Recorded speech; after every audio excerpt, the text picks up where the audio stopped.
భారీ వర్షాలకు నష్టపోయిన రైతులను ప్రభుత్వం పట్టించుకోవట్లేదని మండిపడ్డారు బీఆర్ఎస్ రాష్ట్ర ప్రధాన కార్యదర్శి ఆర్ఎస్ ప్రవీణ్ కుమార్. వర్షాలకు పంట నష్టపోయిన రైతులను కలిసి అధికారులు సర్వే చేపట్టాలన్నారు. దహేగాం మండలంలోని కర్జీ ఆగర్గూడ గ్రామాల్లో భారీ వర్షాలకు నీట మునిగిన పంటలను పరిశీలించిన అనంతరం రాష్ట్ర ప్రభుత్వం ఎకరాకు 30,000 నష్టపరిహారం చెల్లించాలని డిమాండ్ చేశారు. తెలంగాణ ప్రజలకు నమస్కారం. ఈరోజు సిర్పూరు నియోజకవర్గంలోని దహేగాం మండలం మారుమూల అటవీ ప్రాంతమైన కర్జీకి మేము అందరం కూడా బీఆర్ఎస్ పార్టీ నుంచి రావడం జరిగింది. ప్రధానంగా 2 విషయాల గురించి ఇక్కడికి రావడం జరిగింది. ఒకటేమో ఇటీవల కాలంలో కురిసిన భారీ వర్షాల వల్ల దాదాపు 1000 ఎకరాల పంట ఇక్కడ నాశనం అయిపోయింది. ఈ ఎర్రవాగులో వరదలు వచ్చినందువల్ల మొత్తం కూడా పత్తి పంట, కొంతవరకు వరి పంట అంతా కూడా నాశనం అయిపోయింది.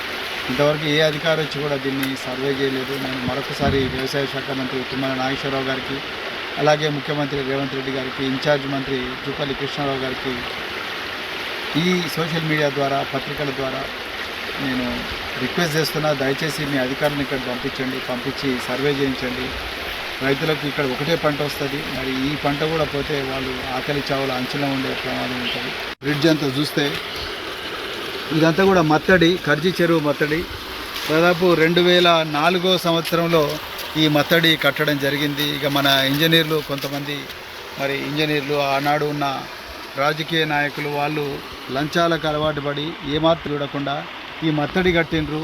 ఈ మత్తడి దాదాపుగా ఒక 6 సంవత్సరాల క్రితం వచ్చిన వరదల్లో కూలిపోయింది, పూర్తిగా ధ్వంసం అయిపోయింది. అప్పటి నుండి దీన్ని ఎవరూ పట్టించుకోవడం లేదు.